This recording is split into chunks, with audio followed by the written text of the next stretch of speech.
And we had an election. This is Freedom Roundup. My name is Kress. We're going to be talking about the election. Will President Donald Trump remain president, or are we going to see President-elect Joe Biden? Put your swimsuits on. We're going to dive right into it. This is Freedom Roundup.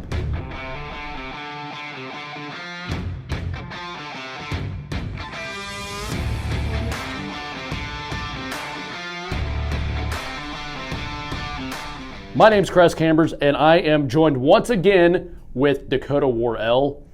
Dakota, what's going on, man? Oh, just trying to make sense of everything that's been going on. It was a crazy, wild Tuesday night. I can't make sense of anything right now. Well, it didn't start out crazy. It started out kind of normal. It didn't really start to get crazy until everyone went to bed at 2 a.m. So we're talking about the presidential election. We're going to talk about that here in a second. The biggest thing, though, that happened in Jackson County, we were talking about last week, last week, was the Amendment 3, the biggest thing that we've been talking about on this podcast. Oh, yeah. And what we've talked about last week as well, Amendment 3, Cleaner Missouri. Let's tell people what happened with that. Cleaner Missouri, fair Missouri, ended up passing. The people of the state of Missouri ended up passing fair Missouri. Let's give a round of applause. Good job to all the voters out there, guys. Oh, yeah. It sounds like the people at this, once they were given a chance to take a second look at this thing, and they weren't being sold a package deal like they were 2 years ago. Right. They decided they didn't want, in fact, to change the rules about how we draw our districts and gerrymander the General Assembly to favor Democrats. So the people of Missouri have spoken, and sounds like they are against gerrymandering. So good on you, Missouri. I'm so excited about this. I really am. The other thing that passed was, in Jackson County at least, was the statute amendment. The question about should we remove the Andrew Jackson statue from the Independence Courthouse and the Kansas City Courthouse. And it did not pass. It did not pass. Okay. So I should have phrased it differently. Right. I apologize. The question was, should we take the statue down? Okay. And people said no. Fair enough. And I want to say thank you to Teresa Galvin of the Jackson County Legislature. She's the chairwoman on there. She told Frank White that we don't need to take this down. Frank White is our executive for the county. He was trying to remove the statue. She said, let the people decide, since the people paid for it to be there. So congratulations on that. We're just winning stuff all over here in Jackson County. It was a good day. It was a good election night for the state of Missouri as a whole. That's right. We held on to our governor, Mike Parson. We like Mike. We like Mike. All of our statewide Republican elected officials held on. Correct. So they retained their offices. Obviously, we're still holding on to the General Assembly. And Amendment 3, honestly, was the biggest deal for that to pass. So it was a very, very good night for Missouri. And I should point out that a voice you hear on here every other time, Representative Jeff Coleman. Oh, yeah. He won his re-election bid. Oh, he did. So, good job, Mr. Coleman. He did. And of course, we're glad to have Jeff back in the General Assembly. Of course, there was never any question. I don't think there was. But it's still nice. Anyway, the fact that he didn't have much opposition to begin with is actually kind of a testament to his ability as a representative. He's very good at constituent services. People know him in his district. Very much so. We can't even go to the grocery store to pick something up for the campaign without 5, 6, 20 people stopping and saying, Jeff, how you doing? Hey, Jeff. Everybody knows him. It doesn't matter what city you're in, Blue Springs, if you're in Grain Valley, or in Oak Grove. Like you said, Missouri, very well for Missourians this time around, very well for the Republicans this time around. Different story possibly on the national level. Oh, yeah. Yeah. To say the least, it's been a mess. with the presidential race. We currently do not have a decision on who the president is right now. It's pretty contested. It was not decided on election night, and if they go, well, they're going to go forward with a recount in Georgia, which, from what I understand, won't be done until the 14th. So we will not have a proper decision made. Which, I mean, I would joke before all this happened that they would drag this out for 2 weeks. It looks like they're actually going to try to drag this out for 2 weeks. I think so. To me, it's unbelievable. In Pennsylvania, President Trump on election night was up over 500,000 votes, and now we see him behind, and Joe Biden up by a fairly significant amount. He was leading in Michigan. President Trump was leading in Michigan. He was leading in Wisconsin. He was leading in Georgia. And for some reason, Fox News called Arizona just at a snap of a finger. And I don't know why. Way before they called Florida, when Florida had 95% reporting and Trump had won the state, they refused to call Florida, but they went ahead and called Arizona. For Joe Biden. Yeah. With way, way less than 90% reporting. And Nevada's still up in the air. What's going on with Nevada? You know, same deal. I've noticed for the past few days, the pattern has been if Trump looks like he's going to win a state, even with upwards of 95% reporting, they will not call it, but they are very quick on the draw to call a state with 70% or less reporting for Joe Biden. If it looks like Joe Biden has the slightest lead. Are you saying there might be some type of fraud going on? Well, I don't know, but I do know that the media is incredibly biased, incredibly corrupt, and inept at this point. It's not just that the media has an obvious bias, and we all know what that bias is. It is the media is trying to see. People have said that the media sets the agenda. Right. It's more than that. The media wants to be kingmaker. The media wants to decide who gets to sit in the White House, whether or not the people. This isn't about an election. This isn't about democracy. This is about who the media and the bureaucrats and the elite. This is about who they want to be in the White House, and they will craft a narrative and they will distort reality.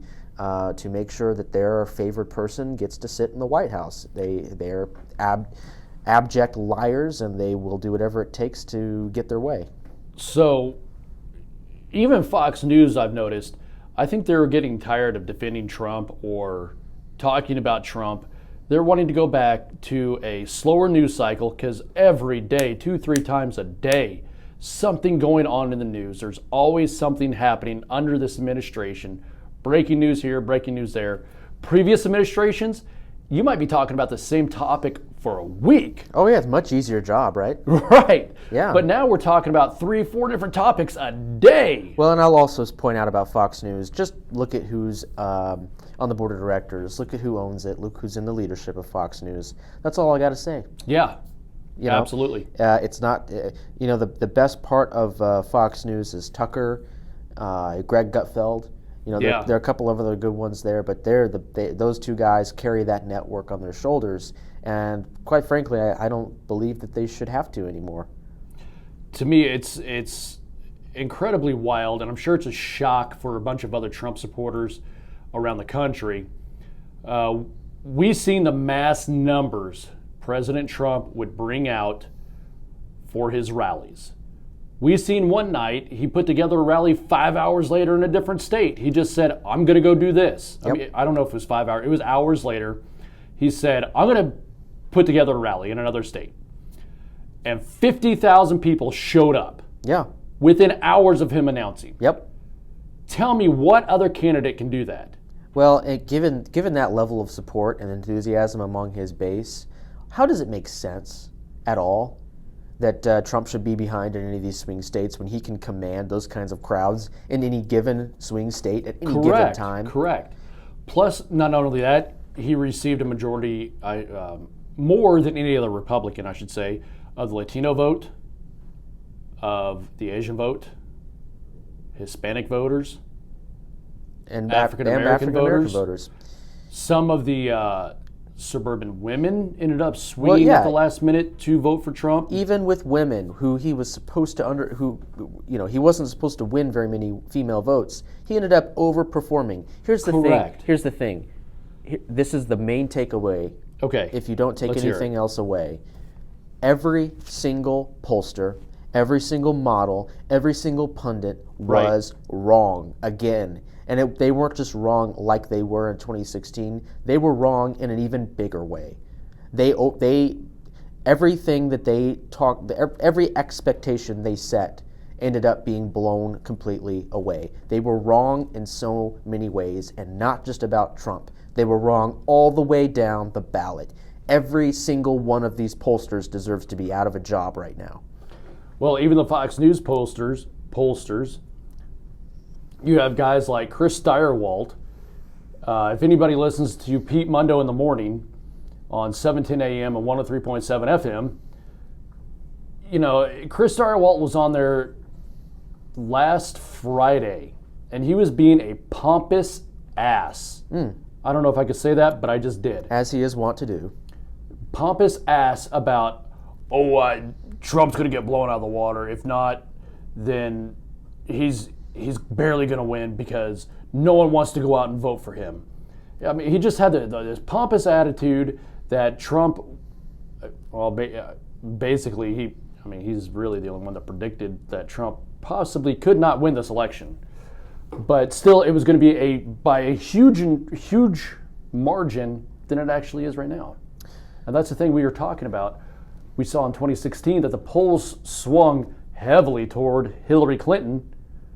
And now the last polling was, Biden's up 12, 15% in national polls. He's up 15% in state polls. And it's a damn close election. But unfortunately, looking at the numbers that are still coming in, even after the stop and start of counting of the ballots, and I want to touch on that here in a second, but even with the starting and stopping of the ballots and the numbers coming in, we're seeing that Trump is slowly losing by hundreds of votes, then by thousands of votes, 5,000 votes in a lot of areas. Well, of course, that's because mail-in votes, right? Everybody who voted by mail, almost 100% of all the people that voted by mail, all voted miraculously for Joe Biden, and turnout was higher than it's ever been in the history of our democracy in all of these key counties. I mean, it's all just amazing. This election is the most amazing election we've ever held because turnout has been so high. In fact, it's almost statistically impossible. Almost, right? Well, it's been the highest outturn for an election ever in American history. Yeah, almost absurdly so, right? Right. Even to the point of some counties reporting 200% turnout. Yes. So, maybe it's just Americans are extra enthusiastic about democracy this year, or perhaps it's absurd and not true. There's also breaking news coming from Michigan and Pennsylvania. There were glitchy ballot count software counted 6,000 Trump votes as being for Biden. And they used this software in Michigan and in 30 other states, apparently. So in Pennsylvania, Justice Alito has told state election officials to segregate ballots by what they received from Election Day and those received after November 3rd. So this is actually pretty huge. So your ballot counting software just miraculously gave 6,000 Trump votes to Biden. I'm sure that was just a glitch. Wow. So this is just coming out right now? Yeah, I'm just hearing this now. Holy cow. Yeah. We're going to have to dive into that here after a little bit and see what exactly is going on with that, because that is some serious information to know. It's like this, guys. If you don't take our word for it, okay? We're not just bitter pundits who didn't like the outcome of the election. It'd be one thing if Joe Biden won. Well, honestly, I kind of am. Well, it'd be one. Well, here's the thing, right? It'd be one thing if Joe Biden won fair and square. Fine.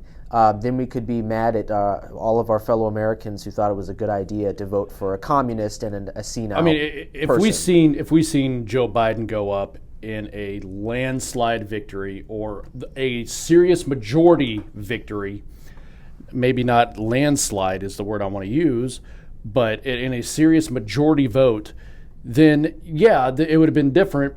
But what we saw election day was Trump ahead in multiple states, and then they took a break, they stopped the counting, and then all of a sudden we've seen Biden up.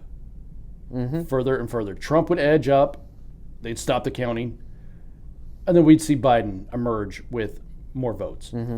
I watched all week as Trump's Pennsylvania and Georgia numbers, he was on top, and I watched them all week drop down, down, down, and Biden's go up, up, up. My favorite thing is the graph, the line in Michigan and yeah, tell me about that, because we were talking about that briefly the other day. It was Michigan and oh gosh, There's Wisconsin.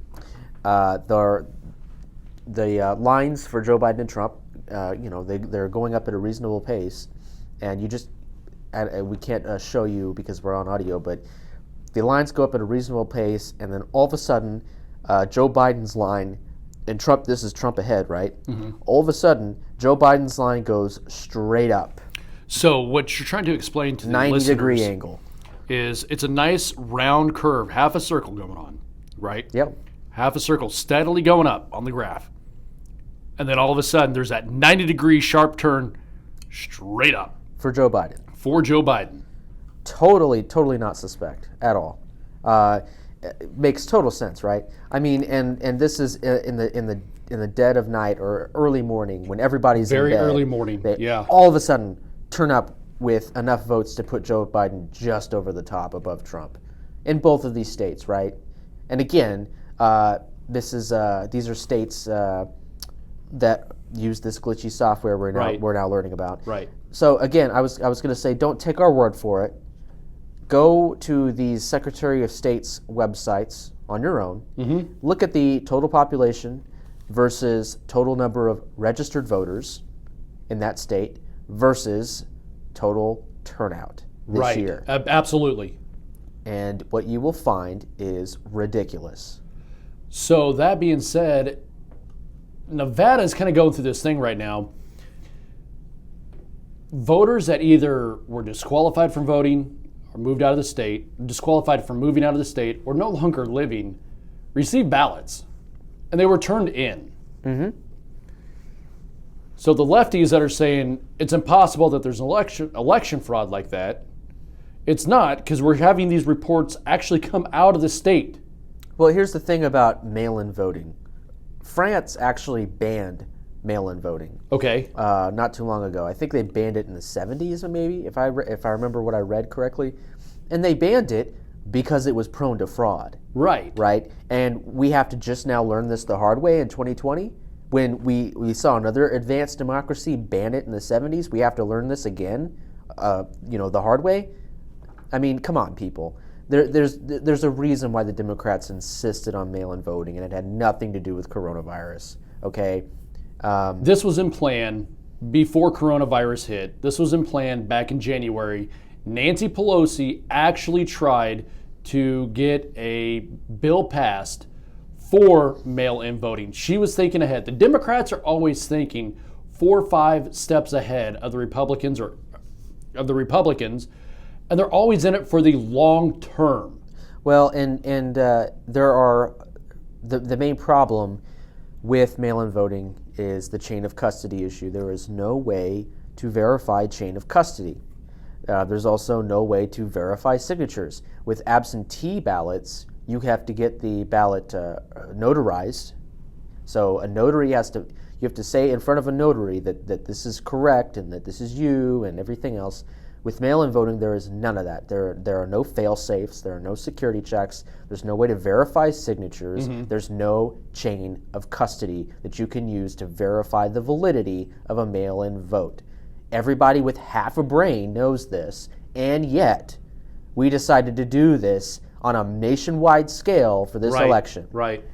It's not like we couldn't see this coming, right? Now, everybody who did suggest that there might be an issue was just, all the typical, slurs. You were just a racist. You were just evil, heartless. You didn't care about old people. They would just attack your character if you had any kind of question about the validity of using mail-in voting. And now we're seeing problems. Imagine that. We try something that isn't a good idea in the first place on a nationwide scale. We don't really have much planning or run-up time to make sure that we can institute it in a reasonable way. The federal government is going after the Postal Service because they find warehouses full of mail-in ballots that weren't mailed out or whatever, and they find machines that are glitchy that are giving Trump votes to Biden. There's all these issues going on with this election. It all seems kind of odd, doesn't it? That it's not that we all of a sudden forgot how to count. It's not that all of a sudden we forgot how to run an election. So do you know how these voting machines work? Okay, obviously you get a paper ballot, Yeah. and you slip it into the machine, right, after you're done voting. Right. Is it just saying this person has voted? I believe what it does is it scans the ballot. Okay. All that data gets put on a flash drive. Yes. So the ballots are in the box, locked away, Uh-huh. and there's a flash drive. So why are we not just taking off of those? So What's taking so long? Is it all the mail-in votings that are taking so long? Is it? Well, yeah, because they're accepting votes, mail-in ballots that are still coming in through the Postal Service. So I know Pennsylvania. Was it Pennsylvania? They went to the court system, Yeah. trying to expand the date of voting for mail-in ballots. Right. They can receive mail-in ballots. How many days past the election?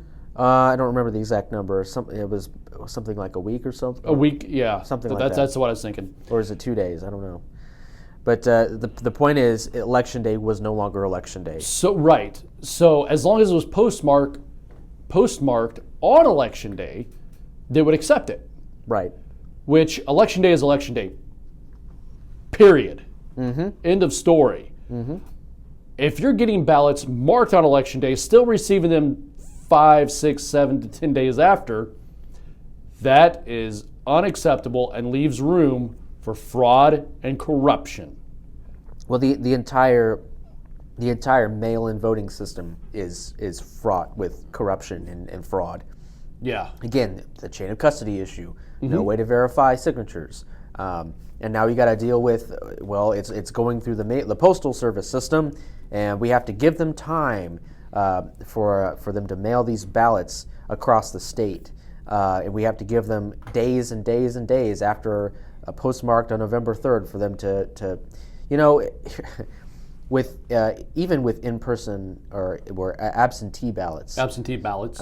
Even they have a deadline that ensures that they're received on Election Day or they're not counted. Correct. And on the top of that, in Pennsylvania, we see boxes and boxes of military absentee ballots thrown in the trash. We have seen that on the news. So we can't count those guys who are overseas fighting and dying for this country. We can't be bothered to count their ballots. They go in the trash. But we can count every lazy moron who couldn't make it to the polls. We can count their ballot 2 weeks out from the election, right?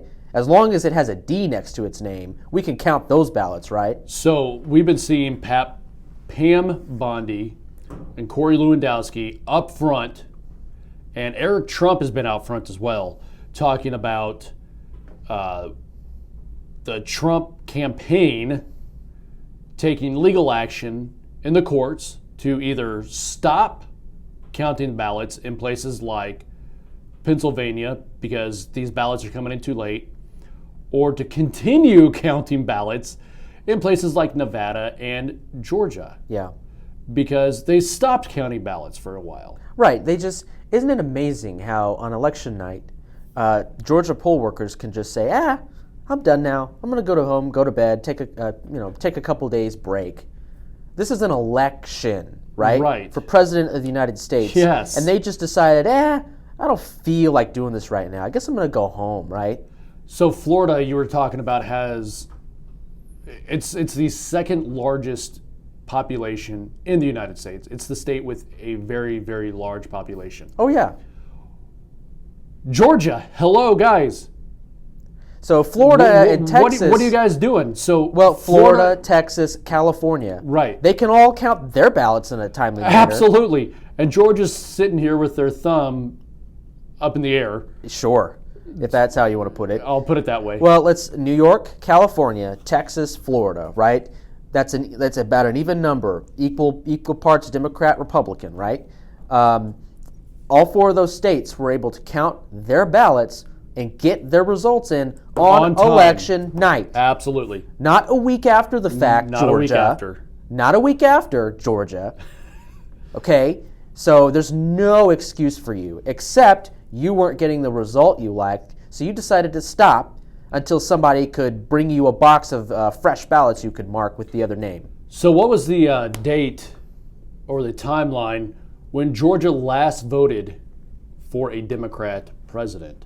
I don't know, was it Jimmy Carter? 1992. Okay. Bill Clinton. Imagine that. The last time they voted for Democrat. Well. And I'm just... Joe Biden's no Bill Clinton, is he? No, he is not. He doesn't even smoke cigars. Say what you want about Bill Clinton. Joe Biden's no Bill Clinton.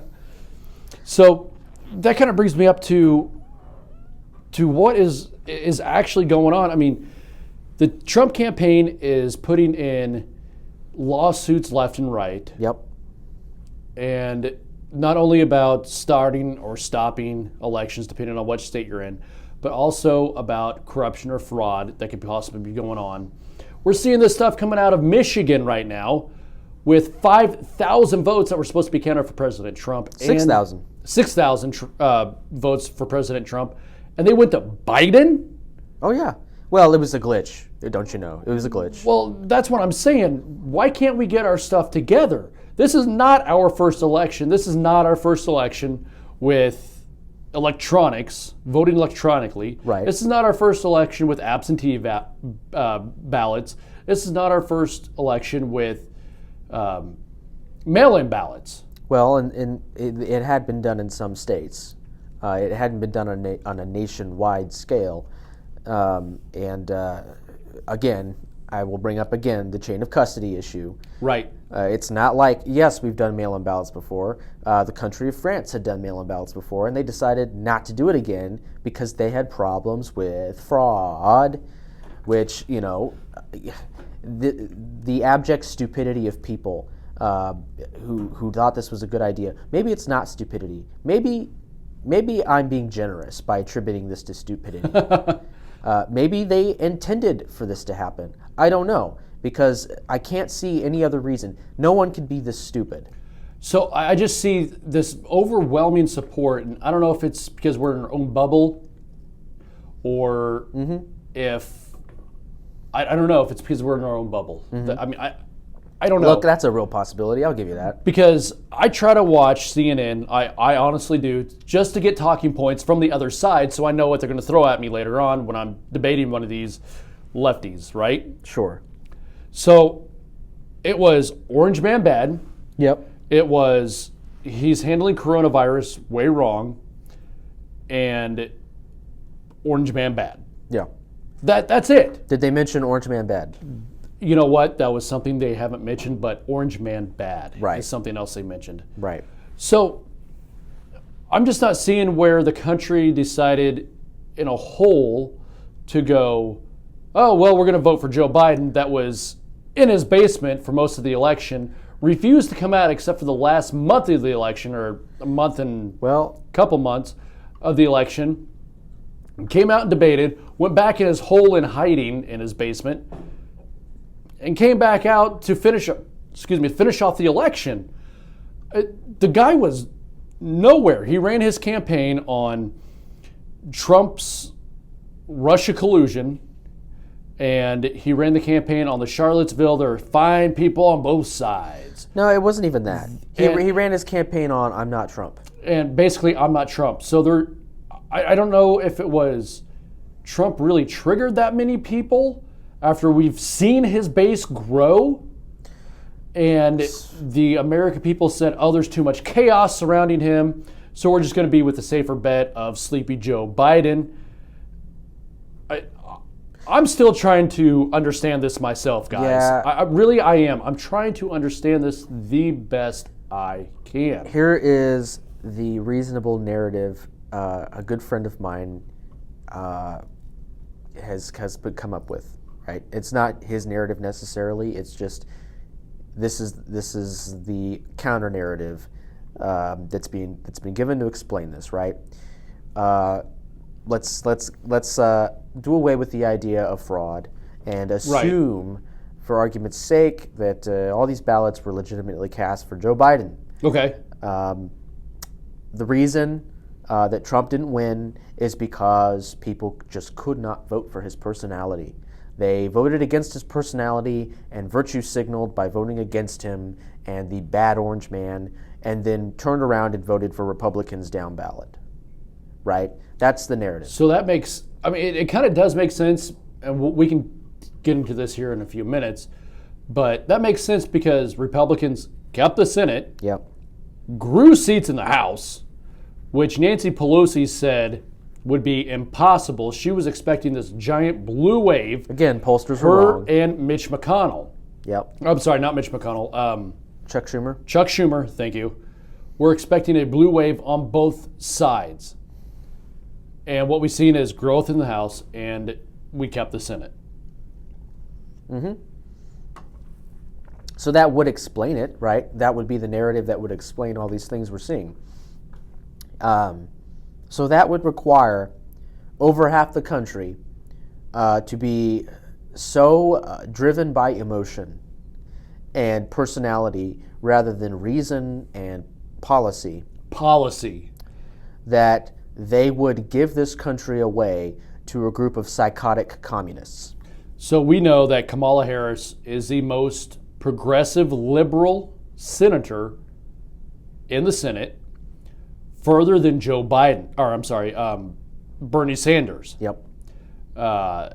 Mike Pence has said it. Her record shows. Yeah. So it's just not Don't take our word for it. It's objective. right. Right? So we see that, but we also know that Joe Biden would be the oldest president elected. And we know, speculating, we have to say speculating, he's not all mentally there. He really isn't. He's not mentally there. It's a joke, right? It's the worst kept secret that even Nancy Pelosi said that the 25th Amendment, the procedure they instituted with the 25th Amendment wasn't for Trump. I mean, come on, then guys. who the hell was it for? Exactly. Come on. So it's going to be for Joe Biden. We kind of touched on this on another podcast as well. Exactly. So over half the American voting public was so stupid that they decided to throw away all of the policies and all of the things that Trump has done for this country. They decided to throw out the baby with the bathwater because they didn't like some of his mean tweets or some of the things he might have said. Well, tweets aside, Dakota. And they would give this country away to literal psychotic communists. That's what the American public decided to do this election. That's kind of why I'm kind of thinking, tweet aside, personality aside. He's put in place 3 conservative justices on the Supreme Court. He has filled multiple empty seats across this country of judges. We have seen the most pro-life president that we have ever had. Conservative policies right down the line, what we have been asking for 4 years. It doesn't matter if you're a Republican, you've been asking for these conservative policies. It doesn't matter if you're a Democrat that leans moderate or a Democrat that leans maybe right. Right. So it's these conservative policies that we've been asking for from Republican presidents over and over and over again. And we've finally seen it. We've seen Jerusalem become the place for our embassy. Right. Which is why it's absurd. It's completely absurd to suggest that enough Republicans would turn on their own president and vote for Joe Biden, but vote Republican all the way down ticket. Enough to put Joe Biden over the top. It's absurd to suggest that. Or maybe it's not absurd, and really that many Republicans are just stupid. Maybe it is that over half the American public is just completely stupid and brain dead. Maybe that's what it is. So we're seeing half the American public. I mean, half. We are at a 51%, half of America voting for Joe Biden, and half America voting against Donald Trump, or I should say against Donald Trump and for Donald Trump. No one's voting for Joe Biden. No one is voting, that's what I was going to say. Nobody is voting for Joe Biden. They're voting against Donald Trump. It's the only logical explanation, or something the only thing I could come up with. Which again would make those people stupid, but I digress, I guess. Again, you would have to assume that, right? He would have to assume that many people would throw out all of the policies. They would have to throw out, let's say you love your abortion, okay? You love abortion, and you hate America. He's kept us out of wars. Yes. And the economy has done objectively well for everyone. Very much. So, and again, did I mention he kept us out of wars, right? What's the left always talking about? What has the left talked about for ages? Well, not anymore, I guess. Not anymore. I guess they want to put a couple more neocons in the White House again.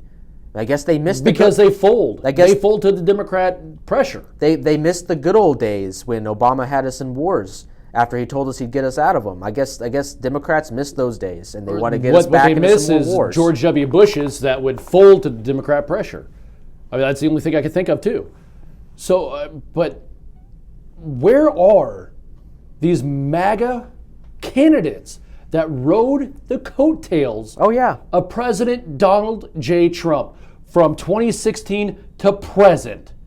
Where are these candidates? Why are they not stepping up, getting behind Trump, being out in the public, questioning the entire supporting thing? Him, standing behind him, standing behind him. The way he They're stood behind you. They're nowhere to be found, Dakota. What is going on with this? I think the story of this election is America bit the hand that fed it and threw a good thing out and shot itself in the foot. That's the story of this election. Because honestly, there is really no pathway forward for Donald Trump. Okay. So let's do this, Dakota. Let's break this down. Enough of this of speculation and everything else. So let's just break this down, Dakota. Yeah. Trump is sitting at 214. He needs 270 to win. Yeah. Okay, let's just say, North Carolina is already trending toward Trump. That's 15. Sure. So we're at what? 229. 229. Yeah. Okay, let's say Arizona flips back for Trump at 11. Okay, that's 240. Okay, so we're at 240. Georgia will trend for Trump. Yeah, what is that, 16? That's 16. That's 256. That's still not enough. Nope, you need to get to 270. We need to get to 270. So the path. So let's break this down for the listeners. Trump's at 214. Yeah. Okay. Biden is currently sitting at 264. Oh, hold on. He is at 264. Okay, 264. So he's 6 votes away from the 270 mark. Right. So Trump is at 214. Let's say these ballots are thrown out, these late ballots that are coming in from Pennsylvania that they're supposed to be postmarked for the voting day, but they're accepting them after voting day. Well, here's the thing. Okay. In all these states on our list here, right? Yes. Georgia, North Carolina, Pennsylvania, even Nevada. All these states were trending Trump before the miraculous drop of mail-in ballots, right? Correct. So assuming that some of these ballots get thrown out, most of those states on that list there that have not been called likely go to Trump, right? Even Wisconsin and Michigan. If we find out that there was some shenanigans going on there and some of the ballots get thrown out, good word. Like some of that, like the infamous line go up at 90 degrees. Right. Some of that gets thrown out. Then even Wisconsin or Michigan could flip Trump. But that assumes So that's assuming. So let's go ahead and break it down right now. Okay. So 214. Yeah. Trump's sitting at 214. Yep. Let's say that Arizona flips at 11. Okay. Okay. That's the 11 electoral votes. Georgia flips 16. Yep. He keeps North Carolina at 15. Yep. Everything's thrown out in Pennsylvania that comes in late, and that's 20. Well, that puts him well over at 276. So that's 276. Right. But that's assuming the Nevada. Well, That's assuming Arizona flips. What I'm trying to say is there's really no clear path other than miraculously he's got to flip Nevada. He's got to flip Arizona. He's got to flip Georgia. He keeps North Carolina, and assuming that all the votes are being thrown out after voting day in Pennsylvania, he gets all 20 of those electoral votes. He gets to take the White House. now we're assuming that those ballots get miraculously thrown out, but they miraculously showed up at the 11th hour when they needed to for Joe Biden. Right. So it's not as miraculous as it sounds, given the sketchy nature of these ballots, right? Correct. So, I mean, what other than taking this to the Supreme Court, where the conservatives hold the lead or hold the majority on the Supreme Court, and the three recent picks came from President Trump, and we'll have to decide what Justice Roberts is going to do, if he's going to lean left or lean right on this decision. Because what he did on the last time when Pennsylvania decided that they're going to rewrite the rules, the courts rewrite the rules, is he sent it back down to the state courts, the appellate courts, and said, nope, this is a state issue. The Supreme Court shouldn't get involved. So what happened with Pennsylvania? Let me back up in case you guys don't know, and I'm probably talking, I hope I'm not talking in circles or confusing you now, but let me break this down a little bit. Pennsylvania, they decided they're going to allow voting to happen, mail-in voting to happen past Election Day, as long as it's postmarked on Election Day. You've heard us say that already. The Republican Party said that's a no-go and took it to court. And the court rewrote the law, basically, or broke the Pennsylvania state constitution. The Pennsylvania state constitution specifically says voting day. Ballots have to be in by the first Tuesday of November. right. Okay? And what we've seen was the court saying that it would allow it to extend because of coronavirus. Right. So, Well, what are we going to do here? we've bent a lot. We've bent and bent and bent quite a bit in the name of coronavirus. We've let the government get away with a lot of things in the name of coronavirus. So why not let them steal the election in the name of coronavirus, right? See, I just don't. I think this is a different issue, and that's what I hate to bring this up again, but we're going to do it again. Benjamin Franklin. Sure. We're on the same page. Benjamin Franklin said, It's a republic if you can keep it. if you can keep it, but he also said, maybe we're not on the same page. He talked about trading freedom for safety. Right. Okay, yeah. Liberties for safety. Yep.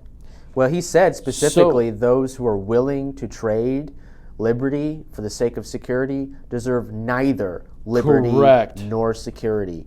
All Bring of it you on. people who are willing to give up your rights to the government, you're willing to give up your liberty for the sake of a little bit of and by the way, this isn't real security. This is perceived security. You think you're more secure, but you're not. You're willing to give up your liberty for the sake of a tiny bit of perceived security. You don't deserve either your liberty or your security.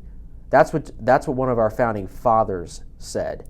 These people fought a shooting war to gain their independence from tyranny, okay? Right. These people didn't mess around. They weren't joking. This wasn't a game to these people. You don't deserve your liberty or your security if you're willing to throw away this election for the sake of a little bit of security. And I think all these years later, we've lost the basic concept of where we have come from and the basic concept of what America actually is. Well, that being said, there might be a small pathway, but I mean, with God's grace and miraculous happenings. No, the only pathway is through the courts right now. It's through the court. And that would require the courts, take it to court, right? If you claim that these are fraudulent ballots, right? Don't take my word for it. If you believe that these are fraudulent ballots, bring the evidence to court. Yes. Make your case. Right. If you can prove that there's fraud going on, those ballots need to be thrown out, right? Mm-hmm. And here's the thing, it doesn't matter if Joe Biden wins fair and square. Right. What matters is if there is fraud going on, that's not acceptable, right? We are not a banana republic. We're not a third world country, okay? This is stuff straight out of Afghanistan. We're already boarding up our businesses in anticipation of election. That's what happens in third world countries, guys. We're the United States of America. In what universe is this acceptable to us, okay? I don't care if you think Joe Biden is a legitimate winner. For us to have this hanging over our heads that there may or may not be fraud is unacceptable. All right? Take it to court, figure it out. If it comes, if you hash it out and turns out these were legitimate ballots, fine. But if they are not, we got much bigger problems. So that being said, Dakota, much bigger problems. If Trump gets elected for a second term, dude, what has Bill Barr been doing? What has Durham been doing these past several years? They've been sitting on their rear end while Hillary Clinton's still running out there free. And well, I wouldn't say too much about what Barr's been doing, because if Barr's been doing his job, we wouldn't know about it and we shouldn't know about it, right? We should know something, at least. I mean, the end of January is not far off. You don't comment on an ongoing investigation. If it turns out that there is something that links Joe Biden and his son to shady dealings in the Ukraine, okay, that is a serious thing. The Department of Justice should investigate that. The Attorney General should make sure it gets investigated, and he should not be, announcing it to the public. I mean, it should be investigated. It should be, like the FBI always says, we cannot comment on an ongoing investigation, right? So I wouldn't say too much about Barr. If Barr is doing his job, we wouldn't know about it anyway, because he's not supposed to tell everybody everything that they're doing. Speaking of the FBI, where the hell are they at? Well, shouldn't they be sitting on these elections, on these countings? Well, here's another casualty of 2020, right? Here's another thing that got completely overlooked because of this election shenanigans: the Hunter Biden fiasco, right?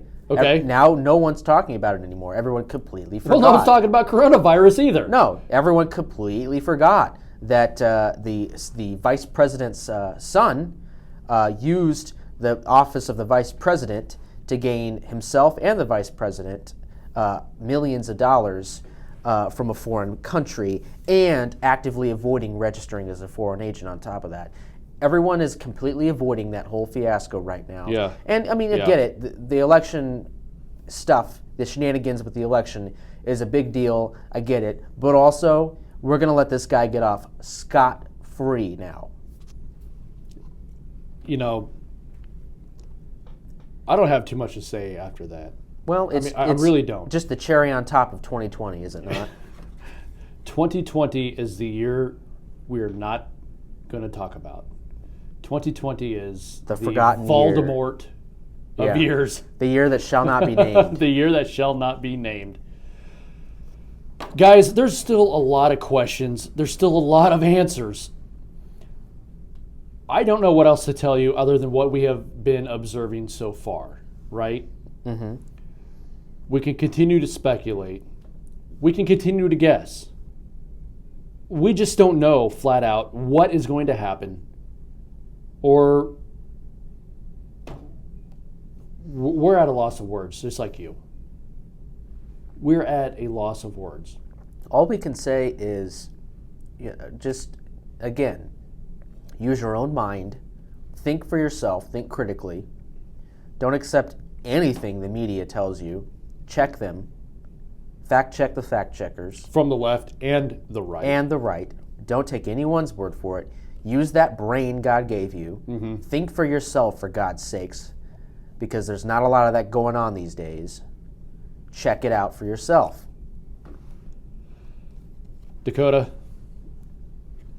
thank you once again. No problem. For coming in. My name's Kress for Dakota Worrell. Thanks for listening, guys. Hopefully we can come back with some better news. This is Freedom Roundup. This podcast has been brought to you by the Jackson County Republican Party and promotional considerations given by Heartland Funding Incorporated, helping promote traditional values and candidates. Contribute at jacamo.gop, that's jacamo.gop, and fundingtheheartland.com.